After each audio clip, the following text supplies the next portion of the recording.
Hey everybody, it's Nerdy Sully. Welcome to my review of a gaming detachable microphone called the Technica ATGM2, the Antlion Mod Mic Killer. And right now I'm recording the Technica ATGM2 from a Ugreen audio adapter which applies about 5 volts of plug-in power, and this is how it sounds, and this is how I'm gonna start the video. I will be doing 4 tests of audio samples, one through the USB sound card, one from a Rode VXLR, and one from the Y adapter, so you can compare from yourself. Right now I have the volume on the USB sound card plugged in through my MacBook Air set about 94%, and this is how it sounds. And just because we can, we're plugging this in via a Rode VXLR, and we will be recording this all through GarageBand with no sort of compressors or noise gates. And if I do decide to add compressors or a noise gate, I will let you know. And this is how it sounds through the Rode VXLR. And this is how it sounds from the provided Y adapter from Technica.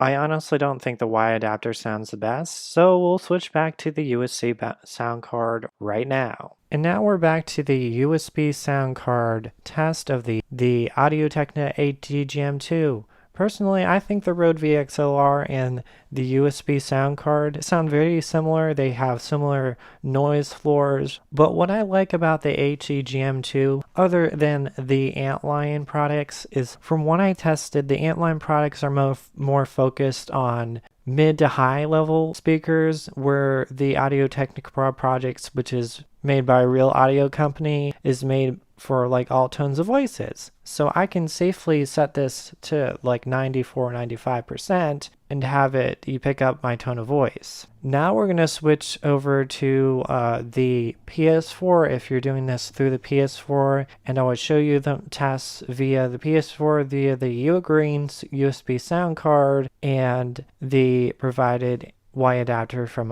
Technica.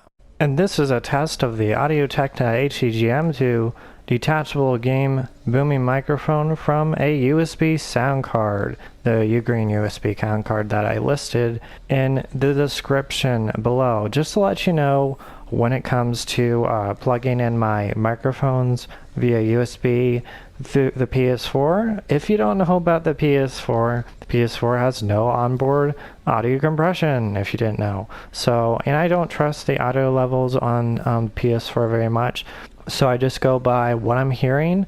And basically when it comes to recording via the PS4 through any sort of microphone, I adjust it of how like I came in, I'm really tired, like how low I can go, and then I speak a normal level, and I get in that in between. I will show some video along with this, and maybe it will make a little bit more sense in how I adjust my volume, because there is no, it's just raising the volume to a specific level. And I don't think this microphone needs a lot of compression, personally. Oh geez, here we go. We got to go to the map. This is a test of the Technica ATGM2 through the provided Technica Y adapter. And to me, it just, again, doesn't sound very ideal to me. Now you've heard the audio test through the Y adapter and the USB sound card. Now we finish off the video through the test through the MacBook Air, through the USB sound card, and the Rode VXLR Plus. And now that's done, what is this microphone used for? Maybe for travel, maybe for gaming. I do have a dynamic that I prefer for voiceover and for reviews and whatnot, but that's a more controlled environment. When it comes to gaming, I'm more of a shifter, and then I get off axis, and having something that can follow me and it has a great tone, it can capture a lot of tones of voices, is a good benefit for me. And just because we can, if you want to record with this on OBS, we'll just see how it sounds. And if you want to use this with OBS with compression and noise gate, this is how it's going to sound. In which I think it sounds pretty good.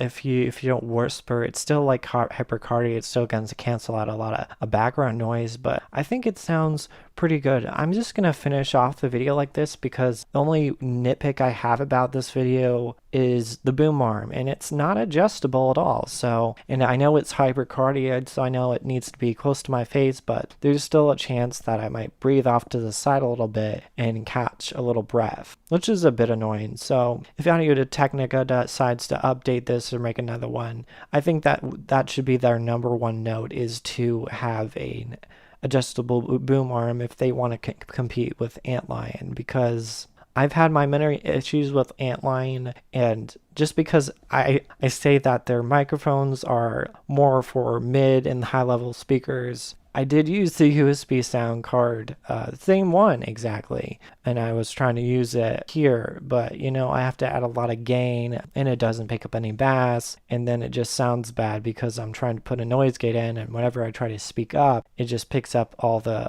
preamp noise. Because if you don't know about Antlion, it has an XLR thing, so and I have a Mac, so another plus about this microphone is that their Y adapter is compatible with everything that accepts a Y adapter, and Antlion's just like, oh, that's right, our Y adapter doesn't work on Mac, and this one from Audio Technica does, and it doesn't sound that good, but still it's compatible with everything. But yeah, that's my review of the Audio Technica ATGM2. Hey, you made it to the end of my video.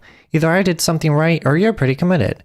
If you're interested in supporting this channel, make sure to check out my patreon.com/nerdysully. The only difference in the tiers is how much you decide to support, and once you do support, you'll be featured at the end of every single one of my upcoming videos.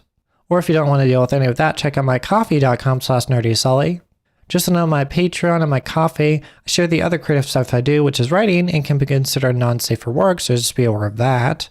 Or if you don't want to deal with any of that, check out my streamlabs.com/scrollmaze1, also for donations.